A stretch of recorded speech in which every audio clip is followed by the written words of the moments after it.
پہ ہاتھ پھیرا وہاں خوشبو پیدا ہونے لگی. جب یہ علم پھیرا تو دوسرے ساتھیوں کی طرف پلٹتے ہیں تو دوسرے ساتھیوں نے کہا کہ یار تمہارے اندر تو آج بڑی اچھی خوشبو آ رہی ہے جو اس سے پہلے کبھی نہیں آتی تھی.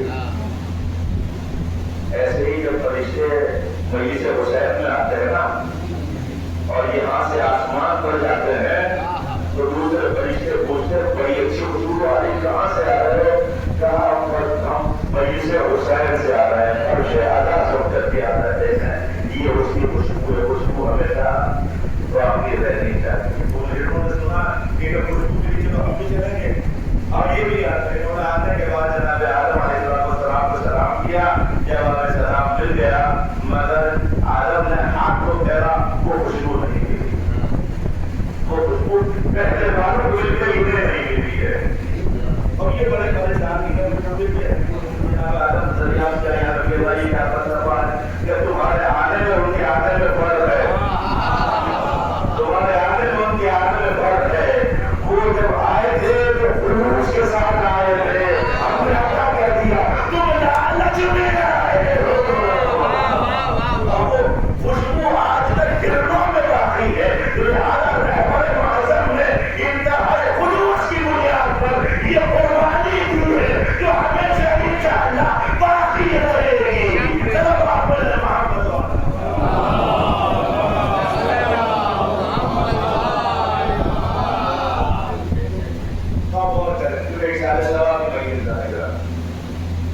اور یہاں سے جو پیغامات میں آپ کے ساتھ بات کرنے کی کوشش کروں گا.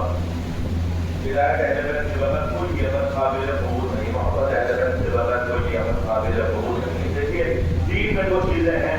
ایک ہے عقیدہ جسے آپ پورے دین کہتے ہیں. ایک ہے عمل جسے آپ پورے دین کہتے ہیں. شریعت بھی کہتے ہیں.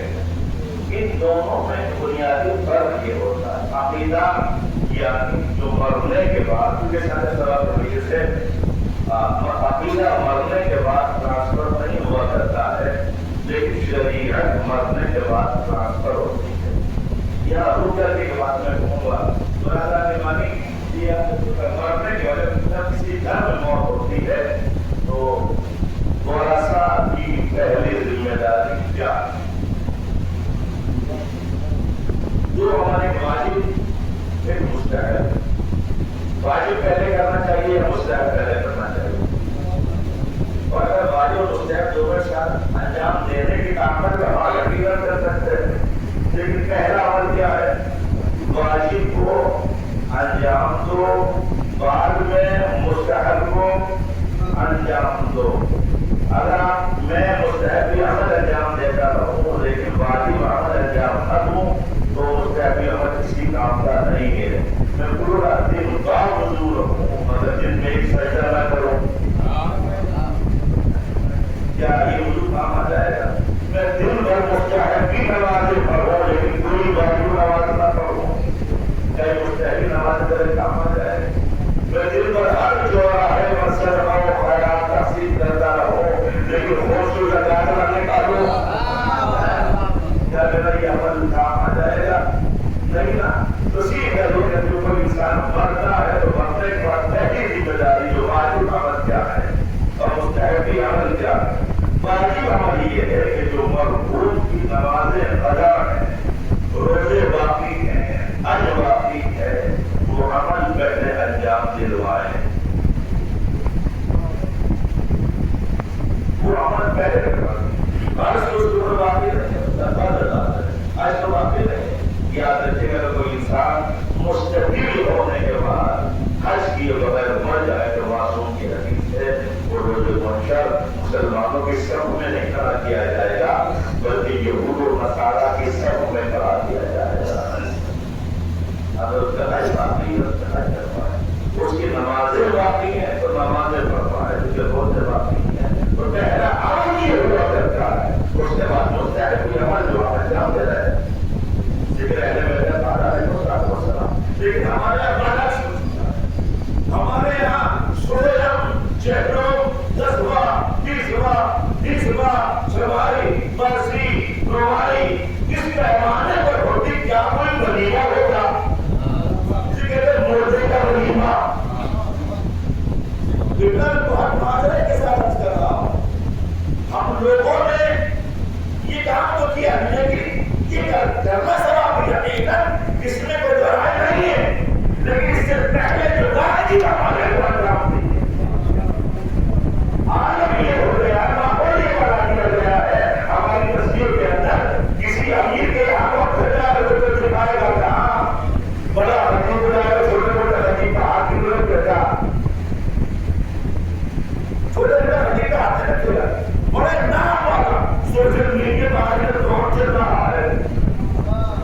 اس کو لے کر کے آئے گا. کھانے کا اہتمام کیسے کرے گا؟ سوچ نہیں سکتے. اس کا اثر کیا ہوگا؟ اس کا اثر کیا ہوگا؟ اس کا اثر جو ہوگا ایک غریب کے گھر میں جب موت کو دور کیا کرے گا؟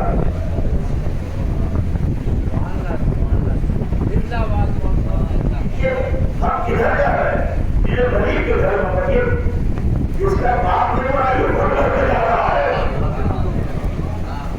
جو کل تک اپنے باپ کے علاج کے لیے قرض مانگ رہا تھا اور پوری قوم کو معلوم تھا یہ اپنے باپ کے علاج کے لیے قرض مانگ رہا تھا. سویا میں کسی نے نہیں پوچھا اس سے کہاں سے لایا کہاں ضرور ہے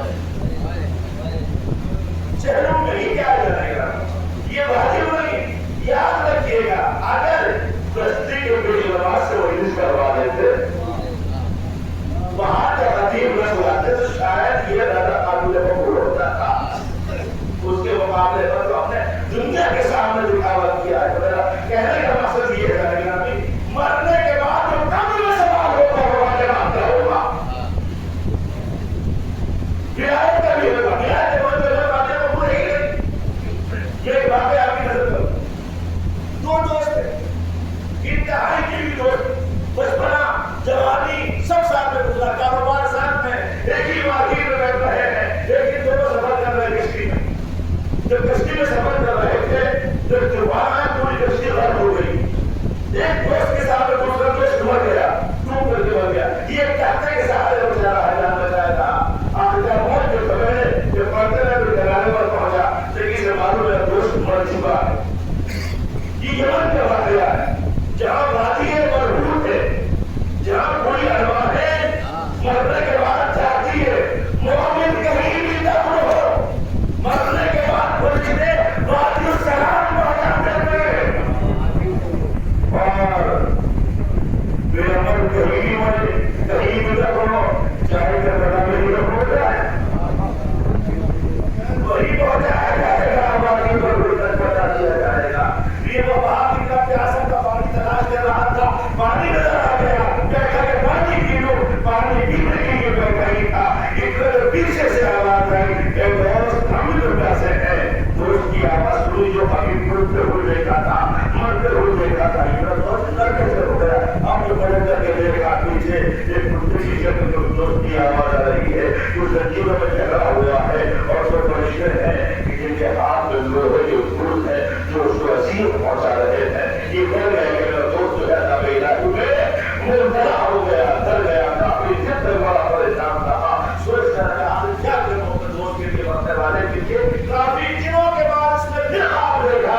خواب دیکھتا ہے کہ وہی دوست جس کو عذاب الہی کی حالت میں دیکھا تھا آج وہ دوست جنت کے لباس پہنے ہوئے ہے نورانی لباس پہنے ہوئے ہے. بڑا خوش نظر آ رہا ہے. اس نے پوچھا کہ دوست تو عذاب الہی کے شکار ہو گئے تھے اور عذاب الہی سے نجات کیسے ملی ہے. کہ میرے گھر جا کے معلوم کرو میرے گھر والوں سے پتا کرو اس سے خبر کرو وہ بتائیں گے کہ مجھے نجات کیسے ملی ہے. تو اٹھنے کے بعد گیا. جانے کے بعد اس کے بڑے بیٹے سے پوچھا بیٹا تم نے اپنے باپ کے لیے کون کا کام کیا ہے. کچھ نہیں کیا ہے. کچھ تو کیا ہے اتنا کیا ہے کہ میرا باپ مرا تھا تو میری ماں نے مجھے بتایا کہ بیٹا تیرے باپ کے اتنے روزے وضع ہے اتنی نمازیں وضع ہے. میرے باپ وہ ادا کرتے تاکہ تیرے باپ جو ہے آسانی سے قبر میں رہ سکے اور قبر کی مشکلات اور عذاب سے بچ سکے. تو کہتا کہ کل میرے باپ کی نمازیں جو قضا کی وہ کمپلیٹ ہوئی ہے اور جیسی نمازیں مکمل ہو گئی عذاب الہی اٹھا لیا گیا.